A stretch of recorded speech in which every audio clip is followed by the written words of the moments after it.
जैसे इनेलो और जेजेपी अलग हुई थी तो जेजेपी के साथ चले गए थे कुछ लोग, अब वो पार्टी तो उन्होंने छोड़ दिया, लेकिन पुराने घर का दरवाजा खटकाने के बजाय नए घर किसी और में गए, कोई कांग्रेस में कोई बीजेपी में। बिल्कुल भी नहीं। ये जितने भी जेजेपी के हमारे अपने हैं वो सब कार्यकर्ता हमारे साथ आए, कार्यकर्ता हमारे साथ आएंगे। जो मलाई खाने के लिए नेता होते हैं वो कोशिश करते हैं इधर से उधर जाने की। आप सीधा सीधा उदाहरण ब्रिजेंद्र सिंह जी का ही ले लो। पहले बीजेपी में यहाँ से एमपी रहे, शक्ल किसी को दिखाई नहीं, अब कांग्रेस में चले गए। जैसे चौधरी देवीलाल के फोटो लगाकर, जैसे इंडियन लोग तो लगाते, उसके बाद जेजेपी, अब भारतीय जनता पार्टी के बैनर में भी चौधरी देवीलाल जी का फोटो लगा हुआ मिलता है। तो लोग किस ओर देखे, जो चौधरी देवीलाल से जो जुड़े हुए हैं वो कौन से नुमाइंदे को यहाँ से वोट डालें? जनता जनार्दन है, जनार्दन नाम भगवान का है। जनता समझ चुकी है केवल फोटो लगाने से, फोटो लगाने के कारण ही तो जेजेपी उन्हें ठग के लेगी। फोटो लगाने से कोई भी चौधरी देवीलाल जी नहीं बन जाता, त्याग करने से बनता है। जैसे ब्रिजेंद्र सिंह का कांग्रेस पार्टी से लगभग तय हो चुका है, लगभग मैदान में उतरेंगे, तो उनका एक तरह से लोग कहते थे कि गुमशुदा हैं, आए नहीं, सांसद ने काम नहीं किया। अगर एक बार फिर से मैदान में होंगे तो उसका जो फायदा है, जो लोग नाराज हैं उनसे, उसका फायदा किसको मिलने वाला है? देखिए, जो उन्होंने लोगों का नुकसान किया, उस नुकसान का बदला लोग वोट की चोट से जरूर लेंगे। हालांकि इंडियन नेशनल लोकदल की तरफ से विधिवत रूप से अभी घोषणा नहीं हुई, उससे पहले सुनैना चौटाला ने बिगुल बजाकर मैदान में दौड़ना शुरू कर दिया है। बात करेंगे। मैडम नमस्कार। राम राम। पार्टी की तरफ से घोषणा नहीं हुई, उससे पहले आपने बिगुल बजा दिया। देखिए, मैं चाहती हूँ कि जिस क्षेत्र की मैं हूँ, जहाँ मैं पली बड़ी हूँ, वहाँ पे विकास की झड़ी लगे और वहाँ कोई भी समस्या ना रहे। इसलिए मैंने अपने आप ही एक इंडियन नेशनल लोकदल का मैंने बिगुल बजाया, इंडियन नेशनल लोकदल का। आज न केवल यहाँ पे बल्कि जींद में भी मैंने अपना कार्य किया है। पूरे हरियाणा प्रदेश में चुनरी चौपाल के माध्यम से मैं गई हूँ। तो आज इंडियन नेशनल लोकदल की हरियाणा प्रदेश को बहुत ज़रूरत है। 20 साल से, जब से हम सत्ता में नहीं हैं, तब से लेके अब तक हर वर्ग की अनदेखी होती जा रही है। ये प्रदेश, हरियाणा प्रदेश जो है, आदरणीय चौधरी देवीलाल जी का बनाया हुआ प्रदेश है। हमारे अपनों के साथ अगर कहीं अन्याय होगा तो हम उठ के खड़े हो जाएंगे। जैसे कुरुक्षेत्र की हम बात करें, चौधरी अभय सिंह चौटाला कहते हैं एक तरफ तो 2 आड़ती हैं और एक तरफ किसान है, क्या ये मामला है? ये मामला इसलिए है क्योंकि भारतीय जनता पार्टी ने आड़ती और किसान को काटने की कोशिश की है, आपस में भिड़ाने की कोशिश की है। वो ये समझाना चाहते हैं कि हमें आपस में नहीं लड़ना, हमें इस हरियाणा प्रदेश की लड़ाई को लड़नी है। और देश की सबसे बड़ी पंचायत में जाके आप स्वयं देखें, बीजेपी और कांग्रेस वहां पे गुलामी करते हुए नजर आएंगे आपको। और एक समय में जब किसानों के ऊपर काले कानून लागू करने की बात थी, तो वो उसकी जनक कांग्रेस आपको मिलेगी। और वहीं जब लागू कर दिए बीजेपी ने, तब भी कांग्रेस ने राज्यसभा में अपनी मेजॉरिटी होते हुए भी आवाज नहीं उठाई, वहां से वॉकआउट करके चले गए।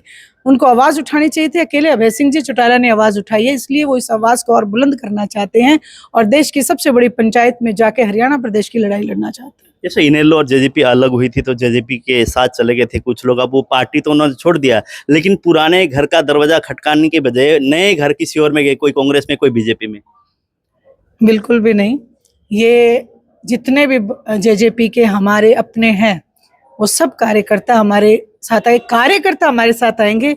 जो मलाई खाने के लिए नेता होते हैं वो कोशिश करते हैं इधर से उधर जाने की। आप सीधा सीधा उदाहरण ब्रिजेंद्र सिंह जी का ही ले लो। पहले बीजेपी में यहाँ से एमपी रहे, शक्ल किसी को दिखाई नहीं, अब कांग्रेस में चले गए। ये सोचते हैं कि कांग्रेस में कहीं ना कहीं दाव लग जाए। तो मैं आज इन दोनों ही पार्टियों को बताना चाहती हूँ, हरियाणा प्रदेश की जनता जाग चुकी है। एक समय आदरणीय चौधरी देवीलाल जी ने अलख जगाया था, आज अभय सिंह जी चौटाला ने परिवर्तन यात्रा के दौरान ये अलख जगा दिया है। आज ये दोनों पार्टियां हरियाणा प्रदेश में कहीं भी खड़ी नहीं रहेंगी। जैसे ब्रिजेंद्र सिंह का कांग्रेस पार्टी से लगभग तय हो चुका है, लगभग मैदान में उतरेंगे, तो उनका एक तरह से लोग कहते थे कि गुमशुदा हैं, आए नहीं, सांसद ने काम नहीं किया। अगर एक बार फिर से मैदान में होंगे तो उसका जो फायदा है, जो लोग नाराज हैं उनसे, उसका फायदा किसको मिलने वाला है?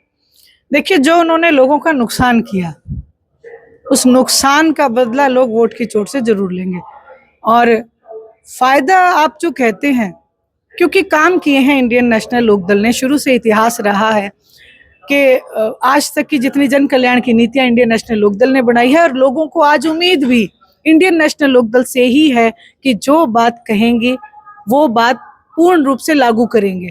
तो इसलिए आज लोग वो फायदा नहीं, वो एक मेजॉरिटी होगी, लोगों का जो मत होगा वो होगा और वो इंडियन नेशनल लोकदल के साथ होगा। जैसे चौधरी देवीलाल के फोटो लगाकर, जैसे इंडियन नेशनल लोकदल तो लगाते, उसके बाद जेजेपी, अब भारतीय जनता पार्टी के बैनर में भी चौधरी देवीलाल जी का फोटो लगा हुआ मिलता है।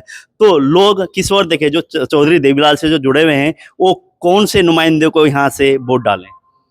जनता जनार्दन है, जनार्दन नाम भगवान का है, जनता समझ चुकी है। केवल फोटो लगाने से, फोटो लगाने के कारण ही तो जेजेपी उन्हें ठग के लेगी। फोटो लगाने से कोई भी चौधरी देवीलाल जी नहीं बन जाता, त्याग करने से बनता है।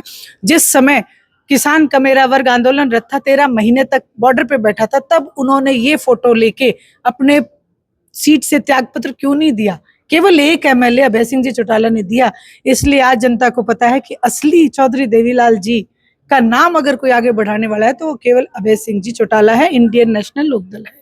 तो जैसे ना जुबानी जंग लगातार आप लोगों की चलते रहते, अभय सिंह उधर से, दिग्विजय सिंह उधर से, जैसे दुष्यंत चौटाला, तो इस बीच में परिवार, जैसे रणजीत सिंह चौटाला कहते हैं कि परिवार के ऊपर आलसन ना उठाए, कोई भी एक दूसरे के ऊपर आरोप ना लगाए, उस पर आप किस तरह से लेते हैं रणजीत सिंह चौटाला का जो बयान है उसको लेकर? मैं सभी पूरे हरियाणा प्रदेश से एक बात कहना चाहती हूँ कि ये परिवार की लड़ाई नहीं है, ये विचारधारा की लड़ाई है। मैं आप सब लोगों का ध्यान कुरुक्षेत्र के मैदान की तरफ ले जाना चाहती हूँ। वहां पे भी दो परिवार खड़े थे, लेकिन युद्ध धर्म युद्ध था। आज हम इंसानियत के धर्म को लेकर, आदरणीय चौधरी देवीलाल जी की नीतियों को लेकर आपके बीच में है इंडियन नेशनल लोकदल। और ये जो और जो पारिवारिक लोग हैं जो भारतीय जनता पार्टी के साथ विलय हो चुके हैं, जो मिल चुके हैं, ये वैसे ही है जैसे द्रोणाचार्य जी भी वहां चले गए थे, लेकिन धर्म युद्ध में जीत पांडवों की हुई थी। चाहे कोई कहीं पे भी जाए, जनता जनार्दन है, जनार्दन नाम भगवान का है और वो अपने आप निर्णय ले लेंगे। जैसे आपका जन्म हिसार लोकसभा क्षेत्र का, यहाँ आपने पढ़ी लिखी और एक बार फिर से लोकसभा चुनाव में आप मैदान में खड़ी हैं, और आप कई बार कहते हैं कि भात भरने की बात भी होती है, उसको किस तरह से लेते हैं और क्या जनता इस पर, आपकी बातों पर गौर करेगी? क्यों नहीं करेंगे? आज 36 बिरादरी, हमारी जब भी गांव में भात की बात आती है, 36 बिरादरी जाके अपनी बेटियों का भात भरते हैं। और मैं ये भात की बात इसलिए नहीं कहती हूँ, मुझे ये सब पता है कि भात अगर भरेंगे तो मुझे वो मोड़ना भी है।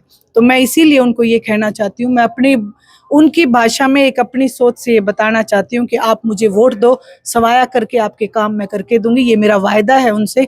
मैं आदरणीय चौधरी ओम प्रकाश जी चौटाला से यही सीख मानती हूँ कि उन्होंने जनता के काम किए, और काम ही हमेशा ऊंचे होते हैं। और आज इसीलिए इंडियन नेशनल लोकदल फिर से अपने उस मकाम पे है, क्योंकि उन्होंने कार्य किए। हम लोगों के बीच में जाते हैं, लोग हमारा विरोध नहीं करते, क्योंकि उन्हें पता है कि काम किए हैं तो केवल इंडियन नेशनल लोकदल में। चुनावी कार्यालय का उद्घाटन कब तक करेंगे?